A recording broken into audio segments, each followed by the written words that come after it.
Hi అండి. Hello, welcome to Adish life style అండి. ముందుగా నా ఛానల్ కనుక నచ్చినట్టయితే సబ్స్క్రైబ్ చేసుకొని లైక్ చేసి షేర్ చేయండి.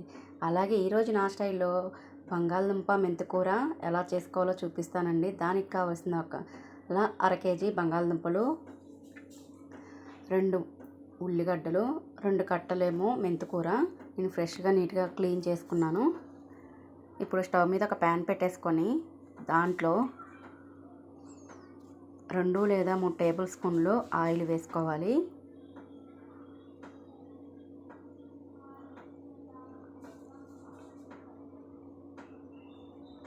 ఇలా వేసుకున్నాక కొంచెం ఆయిల్ హీట్ ఎక్కిన తర్వాత దీంట్లోనే తాలింపు దినుసులు కూడా వేసుకోవాలి.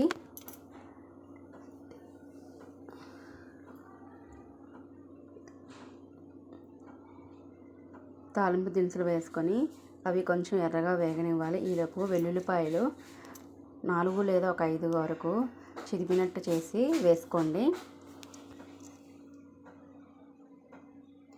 నేనైతే ఒక 5-6 వరకు వేసాను.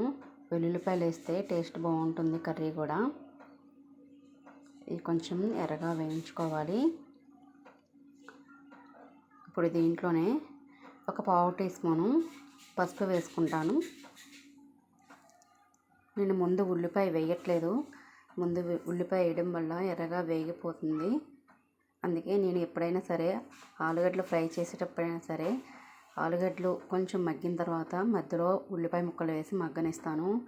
అప్పుడు తినేటప్పుడు చాలా టేస్టీగా ఉంటుంది. ఆనియన్ ఫ్లేవర్ కూడా. ఇప్పుడు ఒక కరివేపాకు రెమ్మ, ఒక పచ్చిమిర్చి వేసుకున్నాను. ఇప్పుడు దీంట్లోనే ఆలుగడ్డ ముక్కలు కూడా వేసుకున్నాను. ఇప్పుడు 2 నిమిషాలు హై ఫ్లేమ్లో పెట్టి వేయించుకుంటాను. ఇలా అడుగంటకుండా కలుపుకుంటూనే ఉండాలి.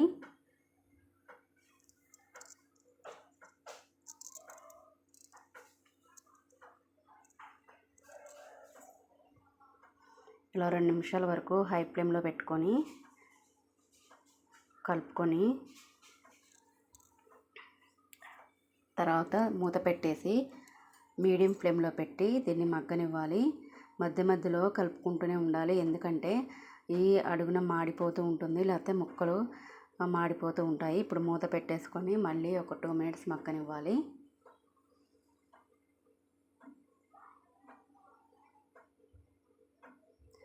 ఈసారి 2 నిమిషాలు మగ్గిపోయింది. మళ్ళీ ఒకసారి కలదిప్పేసుకొని అడుగంటకుండా అటు ఇటు కలదిప్పుకోవాలి.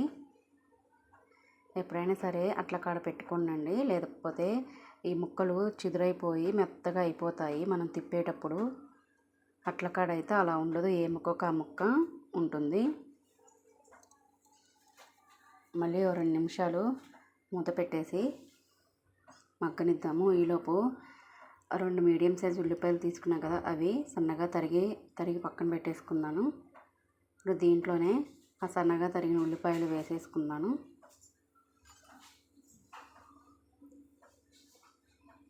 సగం వరకు మగ్గిపోయింది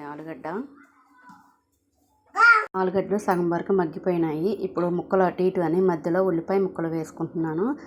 ఉల్లిపాయ ముక్కలు మధ్యలో వేయడం వల్ల ఆయిల్లో మగ్గుతాయి కదా, అందుకని ఇలా మొత్తం కప్పేసి మళ్ళీ ఒక 2 లేదా 3 నిమిషాలు మూత పెట్టేసుకొని ఉల్లిపాయ మగ్గిందాకా ఉంచుకోవాలి. సిమ్లో పెట్టుకోవాలి. సరే, ఉల్లిపాయ మగ్గిపోయింది. సరే, వెంటనే మగ్గిపోయింది. ఇప్పుడు దీంట్లోనే ఒకసారి చూడండి ఆలుగడ్డ మగ్గిందా లేదా అనేది, ఉడికిందా లేదా అని. చాలా వరకు ఉడికిపోయింది. ఇప్పుడు దీంట్లోనే మనం సన్నగా తరిగి పెట్టుకున్న మెంతికూర వేసుకుంటున్నాను. కాడలు వేయకుండా జస్ట్ ఆకు వరకే బాగా సన్నగా కట్ చేసి వేసుకోవాలి, లేకపోతే కాడలు ఆకులు కనపడుతూ ఉంటుంది. ఇది కూడా 3 లేదా ఒక 5 మినిట్స్ వరకు టైం పడుతుంది.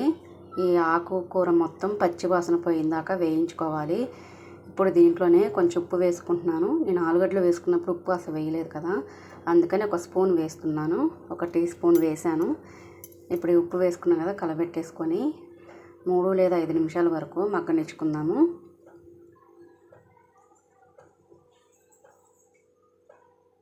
ఇప్పుడు మూత పెట్టేసి 3 లేదా 5 నిమిషాలు మగ్గనిద్దాము. చూసారా, ఆకుకూర మొత్తం మగ్గిపోయింది. ఇప్పుడు దీంట్లోనే ఒకసారి ఆలుగడ్డ ముక్క కూడా చూడండి ఉడికిందా లేదా అనేది. ఇప్పుడు నేనైతే ఆలుగడ్డ ముక్క ఉడికిపోయింది. ఆలుగడ్డ ముక్క ఉడికిన తర్వాతే నేను ఉప్పు కారం వేసుకుంటాను. ఇప్పుడు 1 టీ కారం వేసాను, అది కూడా మసాలా కారము. ఎక్కువ మంట ఉంటే మాత్రం 1 టీ స్పూనే వేసుకోండి. మంట లేకపోతే మాత్రం 1 2 టీ స్పూన్లు వేసుకోండి మీ టేస్ట్కి తగ్గట్టు. చూసారా, బంగాళదుంప మెంతికూర రెడీ అయిపోయిందండి. చాలా అంటే చాలా ఈజీ, టేస్ట్ కూడా అంతే బాగుంటుంది. మీరు కూడా ఒకసారి ట్రై చేయండి. మీరు కూడా ఇలాగే ట్రై చేస్తారా లేదా అనేది నాకు కామెంట్ చేయండి. ప్లీజ్ సబ్స్క్రైబ్ చేసుకొని షేర్ చేయండి. Thank you.